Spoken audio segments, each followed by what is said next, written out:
የኛ ፕሮፓጋንዳ ልማት ነው ማለት ነው። የኛ ፕሮፓጋንዳ አንድ ደክማ ያለች እናት ካለች እሷ ማገዝ ነው ማለት ነው። ሰው ላይ ማዕከል አድርገን የምንሰራው ስራ ነው ፕሮፓጋንዳችን ማለት። ፕሮፓጋንዳችን ከተማን እንቀይር ነው፣ እንለውጥ ነው፣ የተሻለ ነገር እናድርግ፣ ጊዜ የለንም ነው፣ ያለፈው ጊዜ ተኛን የቆየንበት ጊዜ ይብቃን። ይሄ በአመራር ውስጥ ያለ ቁጭት፣ በህዝብ ውስጥ እየተፈጠረ ያለ ተቀባይነት፣ ይሄንን በፍጥነት በጥራት ሰርቶ የማጠናቀቅ ባህል እየገነባን ነው ያለነው ማለት። ይሄንን በማድረግ ጥሩ ውጤቶች ስኬቶች መጥተዋል። ግን ከምንፈልገው እኛ የምንፈልገው ሁለንተናዊ ብልጽግና ነው ብለናል ማለት ነው። ይሄ ሁለንተናዊ ብልጽግና የምንለው አሁን ካለንበት ሁኔታ የተለየ ህይወት ማለት።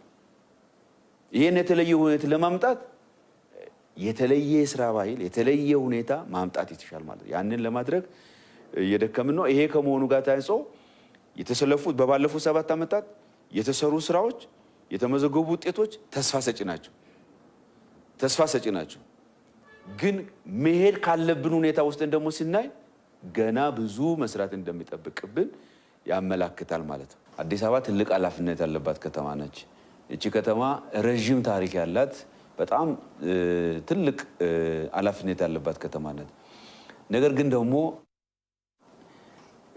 መሬት ላይ ተጨባጭ ሁኔታው ያንን ኃላፊነትንና ለህዝቡ ምቹ ሁኔታ ከመፍጠር ጋር ተያይዞ ያለው ሁኔታ ሲታይ በእጅጉ የተራረቀ ነው።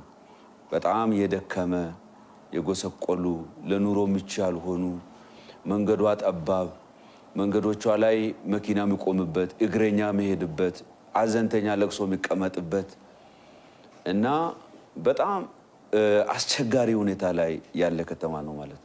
ይሄን ሁኔታ ይዘ አዲስ አበባ ብለህ በስም አሞካሽተ ብትሄድ ትዝብት ነው መሆነው ማለት ነው። ማይሆን ነገር ነው ማለት። እሱ ብቻ አይደለም፣ የኛ ከተማ ብቻ አይደለም፣ የአፍሪካውያን ወንድሞቻችን ከተማ ነች። አፍሪካውያን ወንድሞቻችን መጥቶ የሚሰባሰቡበት፣ ምክክር የሚያደርጉበት፣ ለመኖር የሚመኙበት ከተማ ለማድረግ ይሄንን ገጽታ መቀየር ያስፈልጋል። ይሄን ማስተካከል ይቀይራል ማለት። ስለዚህ ይሄንን ለማድረግ አዲስ አበባን እንደ ስሟ ውብና አበባ እናድርገው የሚለው ሐሳብ ተወስዶ እሱ ላይ ተመሰርቶ እየተሰራ የመጣ ነው ማለት ነው። ይሄንን ከማድረግ አንፃር በርካታ ስራዎች ተሰርቷል። እዚህም የተከናወኑ ስራዎች አሉ ከለውጡ ጊዜ ማለት ጀምሮ ማለት። ግን አልተገናኙም። የአንደኛውን ውበት በጣም በአስቸጋሪ ሁኔታ ውስጥ አልፈ ነው ሌላኛውን ውበት የምታየው። ስለዚህ ይሄን የተበጣጠሰ ነገር ማገናኘት ይፈልጋል። አንዱ ጋር ያለውን ውበት አንዱ ጋር ያለውን ምቹ ሁኔታ ከሌላኛው ጋር ካላስተሳሰርከው ሙሉ እይታ አይኖርም ማለት ነው። ስለዚህ ኮሪደር የመጣው በየቦቱ ዶት ላይ ያሉ የተሰሩ ስራዎችን እናገናኝ። ይሄን በማድረግ የአዲስ አበባን ውበት እናውጣ፣ የአዲስ አበባን ምቹነት እናውጣ። በዚህ ውስጥ ደግሞ የአዲስ አበባን ገጽታ እንቀይረው፣ ማስተካከል ይኖርብናል።